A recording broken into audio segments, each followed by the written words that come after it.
Hello everyone. Kini ato ni i-tutor ni sa mga dili pa kantigo pero sa mga kantigo da tan-aw lang. Okay, let's go. Open CapCut. Skip na rin ads. Okay. Add new project. Ato i-select tong video. Ato i-add. Then ato to pangitaon tong asa siya mag-start, guys. Kato mulingkod tong usa. Na, mulingkod si Boknoy.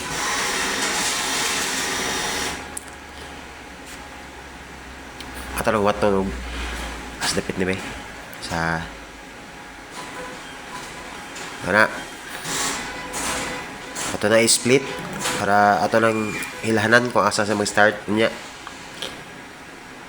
Ato i-drag left side. Ato pangitaon tong lingkod tong usa na kita mulo. Okay. Ana, ang timingon siya. Kumani ana ato ta sa overlay. Yang kanang CapCut nga kwan ato na i-delete daan.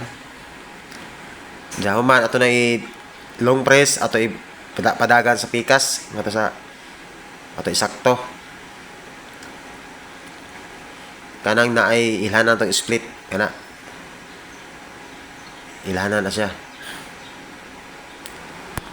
Nya kanang naka-highlight ato na siyang mag-mask ta na. Mas